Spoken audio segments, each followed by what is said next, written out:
नमस्कार विद्यार्थी मित्रांनो, आज आपण सेतू अभ्यासक्रमाचा तिसरा दिवस या ठिकाणी तिसऱ्या दिवसाचा अभ्यासक्रम आपण अभ्यासणार आहोत। तो देखिए आज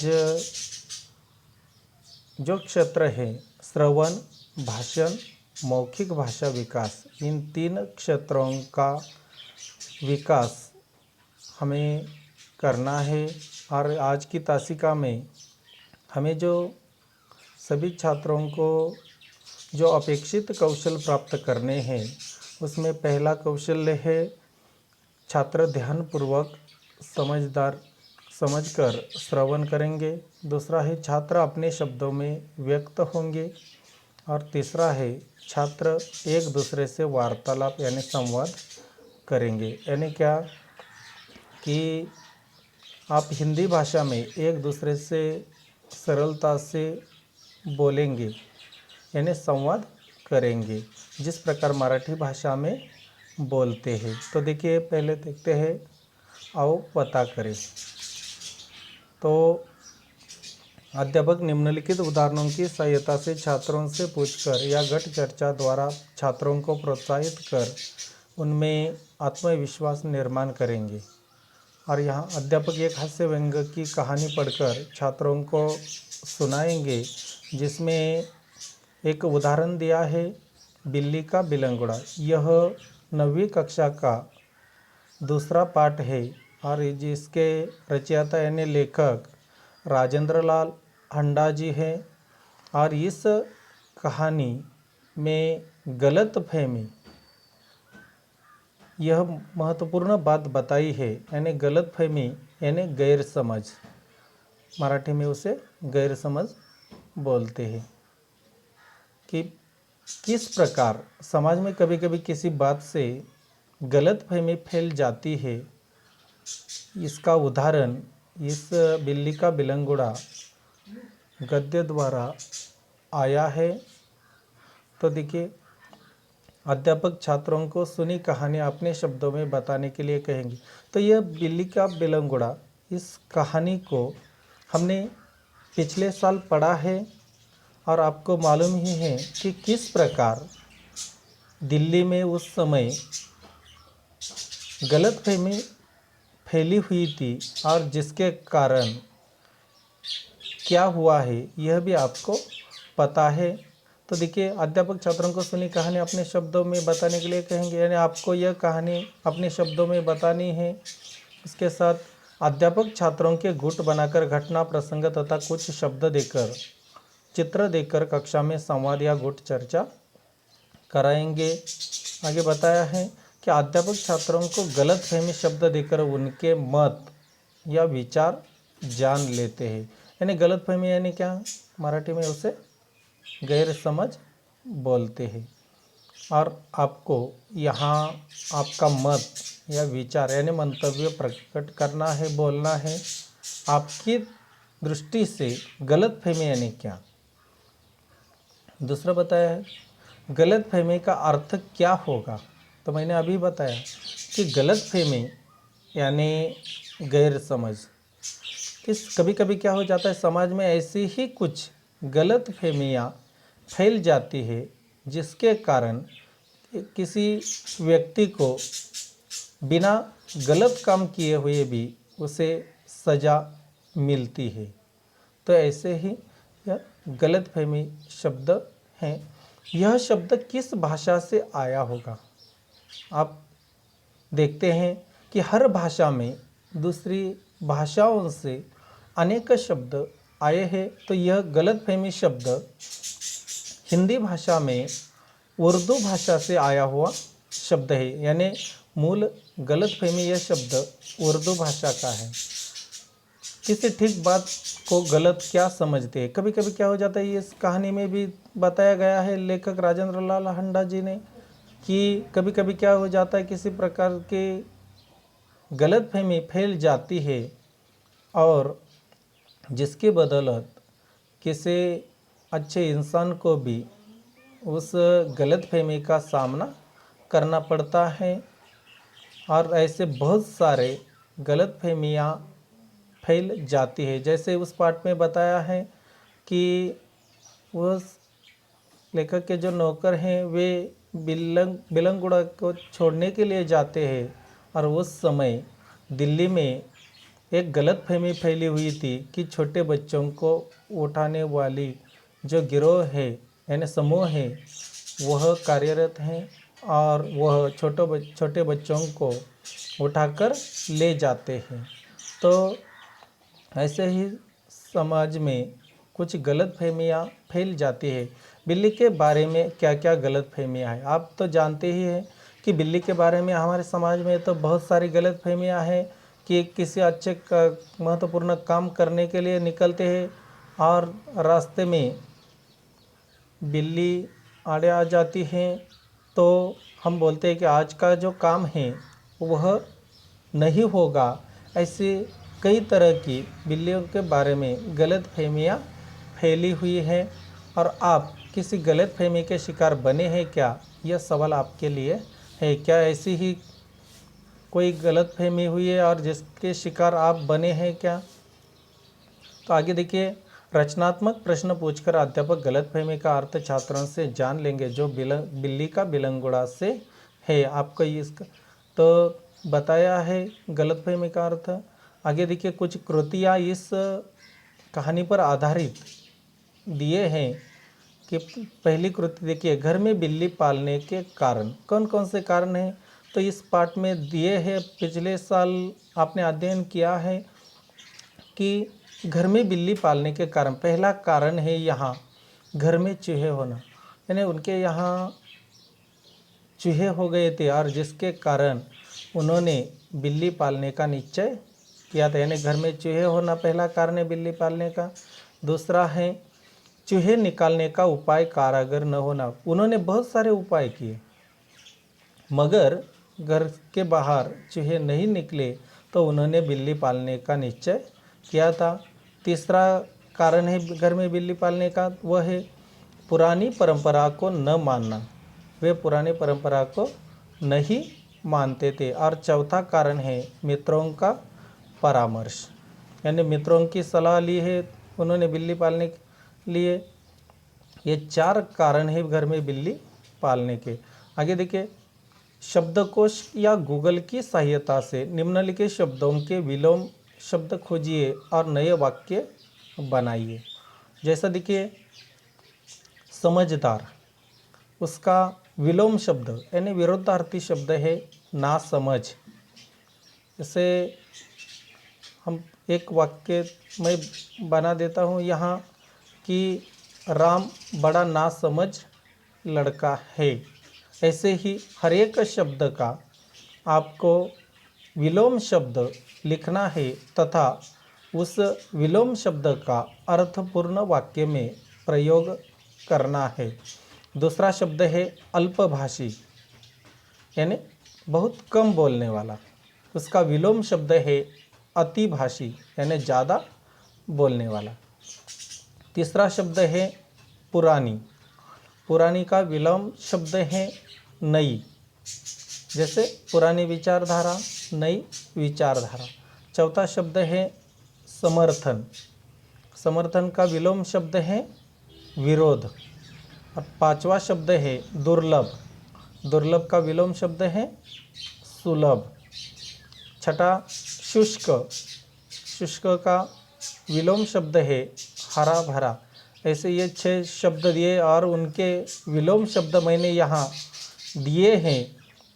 आप उन्हें लिखकर विलोम शब्द का अर्थपूर्ण वाक्य में प्रयोग करना है। और आगे देखिए, अध्यापक उपयुक्त कृतियाँ हल करवाएंगे।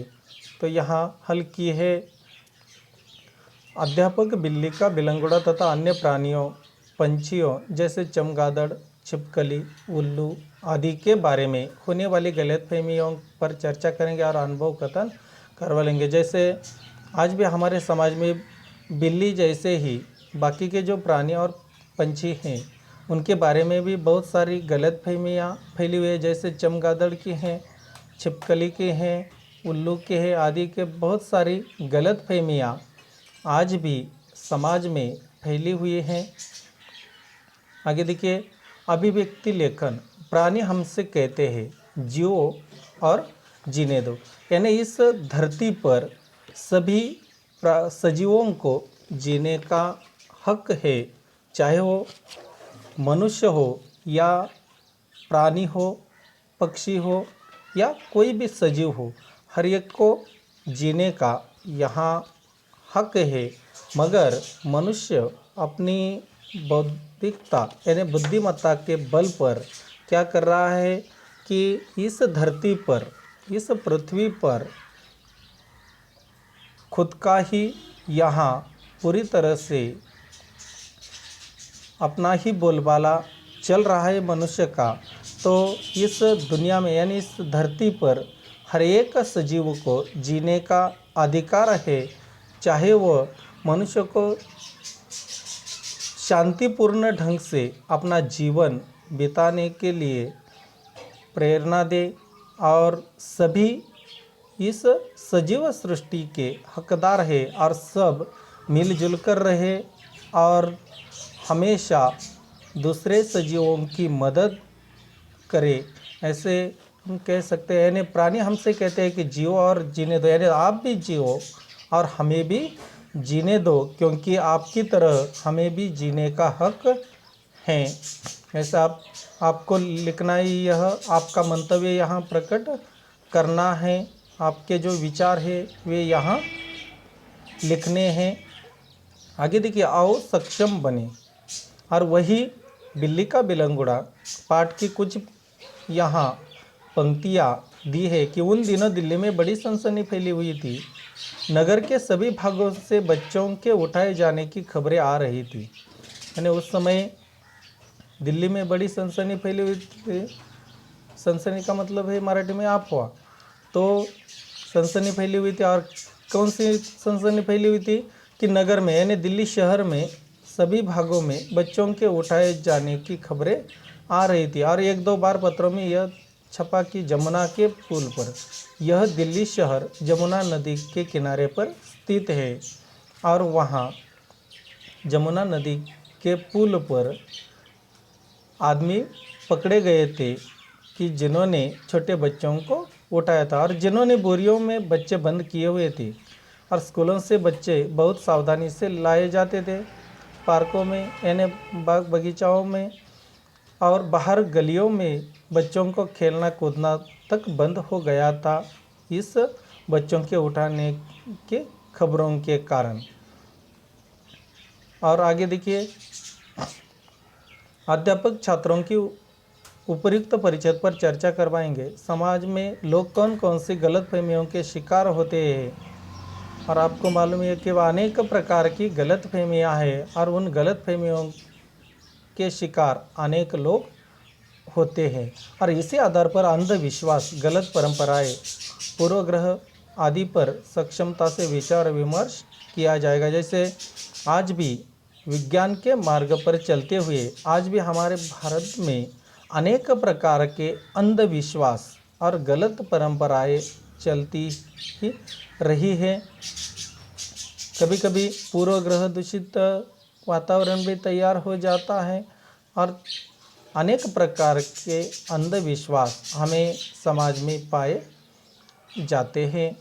आगे देखिए, आओ अभ्यास करें।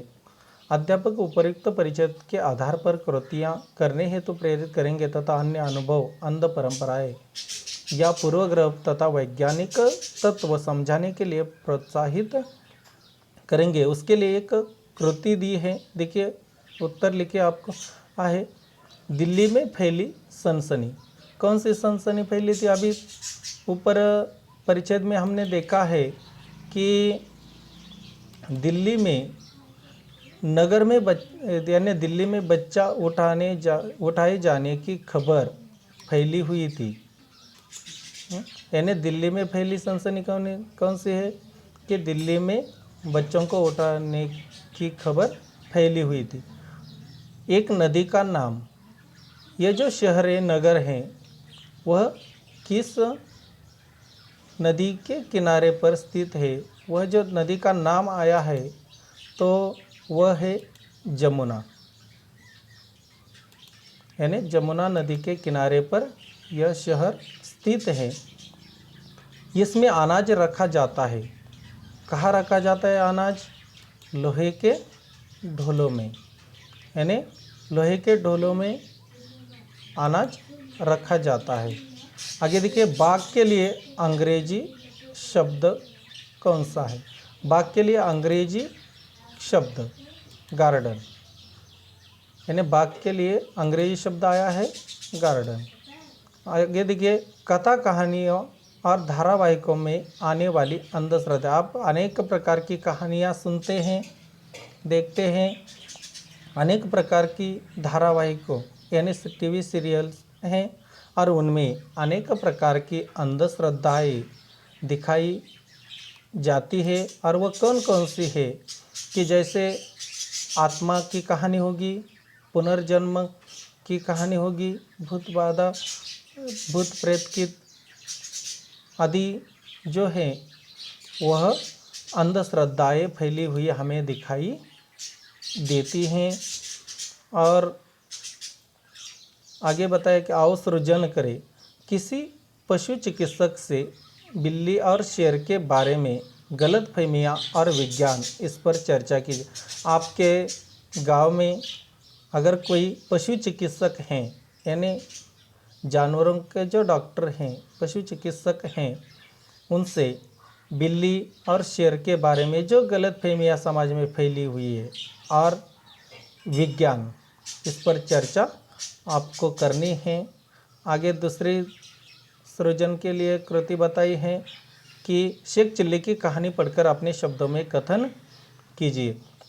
शेख चिल्ली भी ऐसा ही एक व्यक्ति था, वह काल्पनिक पात्र है और उसमें बताया है कि वह जो शेख चिल्ली है वह बहुत बड़ी बड़ी योजनाएं बनाता है, मगर असल में वह केवल काल्पनिक है। कि वह बोलता है कि मैं बाज़ार जाऊंगा, बाज़ार से एक अंडा खरीदूंगा, अंडे से मुर्गी निकलेगी, मुर्गी फिर से अंडे देगी और अंडे से फिर बहुत सारी मुर्गियां निकलेगी और उससे बहुत सारा इजाफा मुझे होगा। ऐसे ही कहानी पुराने पाठ्यक्रम में यह कहानी 9वीं कक्षा में ही थी। ऐसे बहुत सारी कहानियाँ शेख चिल्ली की तो बहुत सारी कहानियाँ हैं, आप सुन सकते हैं। आगे बताए, गधा, पेटू, पंडित, इन शब्दों के आधार पर हास्य कथा लिखिए। आपको गधा, पेटू और पंडित, इन शब्दों के आधार पर एक हास्य कथा तैयार करनी है, लिखनी है।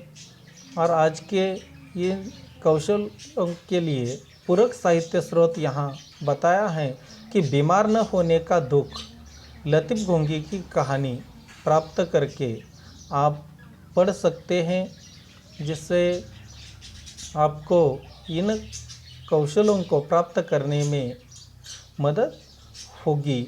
और यहाँ हम रुकते हैं। धन्यवाद।